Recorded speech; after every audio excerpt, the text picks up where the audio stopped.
मैं शमशेर खान, साचार्य गणित, राजकीय कन्या महाविद्यालय चौमू। आज अपन एक नया पेपर शुरू करते हैं। तो वो क्या है? नए पेपर का नाम है गति विज्ञान। गति विज्ञान। अब गति विज्ञान यांत्रिकी की कोई शाखा है। यांत्रिकी की दो शाखा होती है, एक तो स्थिति विज्ञान और एक गति विज्ञान।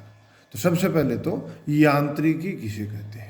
यांत्रिकी विज्ञान की वह शाखा है जिसके अंतर्गत विराम अवस्था अथवा गतिशील पिंडों पर कार्यशील बलों के प्रभाव का अध्ययन किया जा सकता है। कोई मतलब विराम अवस्था अथवा गतिशील, विराम अवस्था अथवा गतिशील पिंडों पर कार्यशील बलों के प्रभाव का अध्ययन किया जाता है। उसे क्या कहते हैं? यांत्रिकी कहते हैं। अब देखो, आप ये सोचोगे कि विराम अवस्था, तो विराम अवस्था में कोई वस्तु है तो भी वो किसी न किसी बल की वजह से है। उस पर कुछ बल इस प्रकार कार्यशील है कि वो मूवमेंट नहीं कर रही। तो विराम अवस्था में भी कोई वस्तु या पिंड या कण है तो उस पर बल कार्यरत है। गतिशील है तो भी उस पर बल कार्यरत है। तो दोनों ही स्थितियों पे कार्यशील बलों के प्रभाव का अध्ययन अपन करें तो उसे कहते हैं यांत्रिकी। और यांत्रिकी के दो शाखाएं हैं, एक तो स्थिति विज्ञान और एक है गति विज्ञान। नंबर एक, स्थिति विज्ञान यह यांत्रिकी की वह शाखा है, यह यांत्रिकी की वह शाखा है जिसमें कार्यशील बलों द्वारा कण अथवा पिंड को विराम अवस्था में रखने वाली अवस्थाओं का अध्ययन किया जाता है। गति विज्ञान यह यांत्रिकी की वह शाखा है जिसमें कार्यशील बलों द्वारा कण अथवा पिंड की गति का अध्ययन किया जाता है। इसमें तो विराम अवस्था में रखने वाली अवस्थाओं का अध्ययन किया जाता है और इसमें उसको गति अगर मिले तो गति का अध्ययन करें तो बलों द्वारा कण अथवा पिंड की गति का अध्ययन किया जाता है। उसे क्या कहेंगे? गति विज्ञान।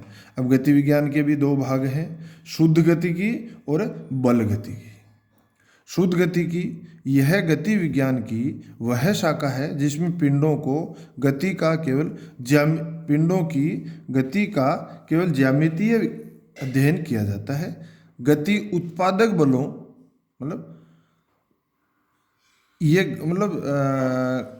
गति विज्ञान की वह शाखा जिसमें पिंडों की गति का ज्यामितीय अध्ययन किया जाता है। मतलब इसमें विस्थापन है, वेग है, इनका तो अध्ययन किया जाता है, पर यह विस्थापन या वेग कौन से बलों से उत्पन्न हुए उनका अध्ययन नहीं किया जाता। तो किया जाता है गति उत्पादक बलों व विधियों का ध्यान नहीं दिया जाता, किंतु पिंड के विस्थापन, वेग, त्वरण आदि का ध्यान देते हैं। ठीक है, अब ध्यान देते हैं या अध्ययन करते हैं। तो शुद्ध गतिकी में केवल उसके विस्थापन, वेग, त्वरण आदि पर ही ध्यान देते हैं, गति उत्पादक बलों अथवा विधियों पर ध्यान नहीं देते। दूसरा है बल गतिकी। यह गति विज्ञान की वह शाखा है जिसमें पिंडों की गति के साथ साथ उत्पादक कारणों व बलों का भी अध्ययन किया जाता है। यह गति विज्ञान की वह शाखा है जिसमें पिंडों की गति के साथ साथ उत्पादक कारणों व बलों का अध्ययन भी किया जाता है। अब आगे पढ़ते हैं अपन गति के प्रकार। गति भी दो प्रकार की होती है, सरल रेखीय गति और एक समतली गति। दो प्रकार की गतियों का अपन अध्ययन करेंगे। सरल रेखीय गति, जब कण या पिंड एक सरल रेखा में ही गतिशील हो तो उसकी गति सरल रेखीय गति कहलाती है। ये तीन प्रकार की होती है। वह सरल रेखीय गति जिसमें कण का वेग अचर हो, वह सरल रेखीय गति जिसमें कण का वेग परिवर्तित हो लेकिन त्वरण अचर हो, वह सरल रेखीय गति जिसमें वेग व त्वरण दोनों परिवर्ती हो। मतलब सरल रेखा में कोई गति कर रहा है, एक तो अचर वेग से गति कर रहा है, एक वेग तो परिवर्तित हो रहा है पर त्वरण समान है, और तीसरी वेग और त्वरण दोनों परिवर्तित हो रहे हों। नंबर 2, समतलीय गति। जब कण अथवा पिंड, समतलीय गति जब कण अथवा पिंड एक ही समतल में गतिशील हो, जैसे ये है अपना, तो इसमें अपन गतिशील है तो वो वर्ताकार वक्राकार भी हो सकता है, सरल रेखीय भी हो सकता है। तो जब कण अथवा पिंड एक ही समतल में गतिशील हो तो उसकी गति समतलीय गति कहलाती है। ये 2 प्रकार की होती है। वृत्तीय मार्ग गति वह समतलीय गति जिसमें गतिशील कण एक वेग समतलीय कण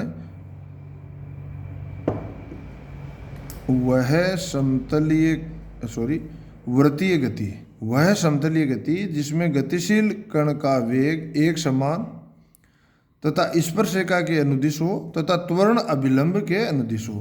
मतलब ये वृत्तीय गति का मतलब ये है कि कोई कण वृत्तीय गति कब करेगा, जब वेग एक समान हो और स्पर्शरेखीय हो, स्पर्शरेखा के अनुदिश हो और त्वरण इसके अभिलंब हो, तो कोई कण है वो वृत्तीय गति करेगा और उसे कहेंगे प्रबलय। तो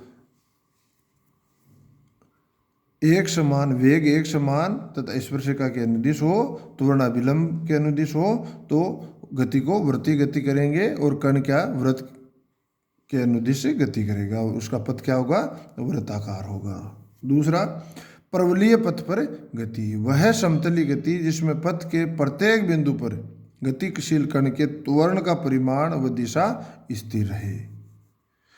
परवलयीय पथ पर गति कब करेगा, जब वह समतलीय गति जिसमें पथ के प्रत्येक बिंदु पर, जहाँ मतलब कण यहाँ पर है तो भी देख लो, यहाँ आ गया तो भी देख लो, यहाँ आ गया तो भी देख लो, सब जगह त्वरण का परिमाण और दिशा स्थिर रहे, स्थिर हो, तो वो गति कैसी होगी, परवलयिक गति होगी।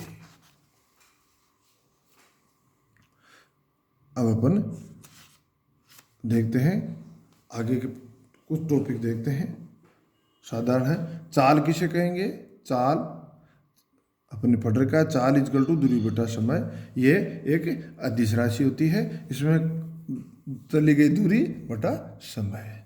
अभी इसमें भी क्या है, एक समान या अचर चाल और दूसरी है औसत चाल। एक समान या अचर चाल, तो एक समान चाल का मतलब अपन किसी भी समय अंतराल के लिए चाल निकालें, मतलब 10:05 से 10:10 तक की चाल पर चाल निकालें, तो 10 मिनट पे 10 मिनट से 10:05 से लेकर 10:10 तक जितनी दूरी चली उसमें उस समय का भाग दें, चाल आ जाएगा।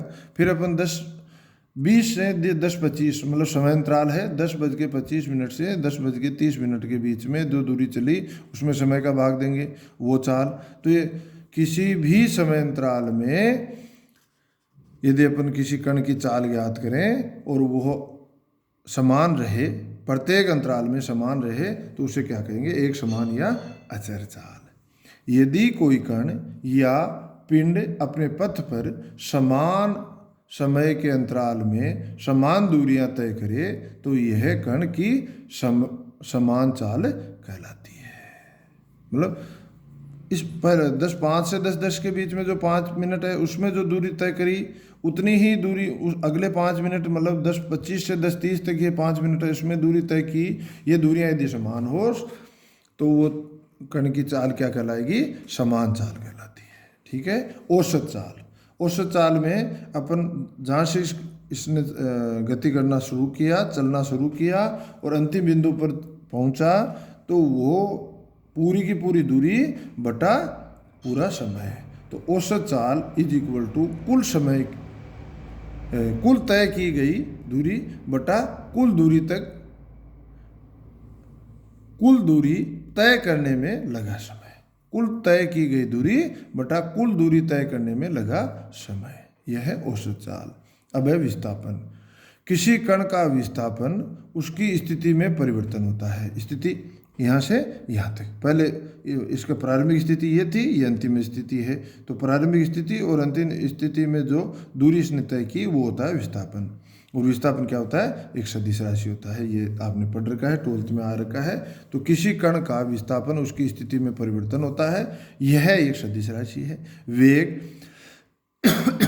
किसी कण अथवा पिंड के विस्थापन की दर को उसका वेग कहते हैं, यह एक सदिश राशि है।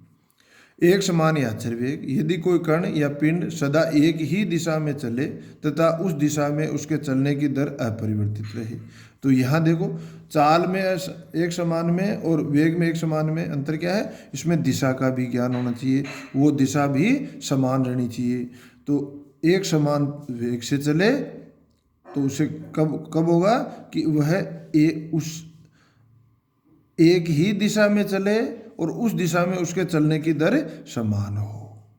परिवर्ती या चर वेग, किसी कण का वेग एक समान न हो तो वह परिवर्ती या चर वेग कहलाता है। किसी कण का वेग एक समान न हो, या तो उसकी दिशा में परिवर्तन हो रहा हो, या उसके चलने की दर में परिवर्तन हो रहा हो, या दोनों में हो रहा हो। तो ऐसे वेग के लिए दो क्षणों पर वेग के परिमाण या दिशा दोनों में अंतर होता है। ठीक है, धन्यवाद।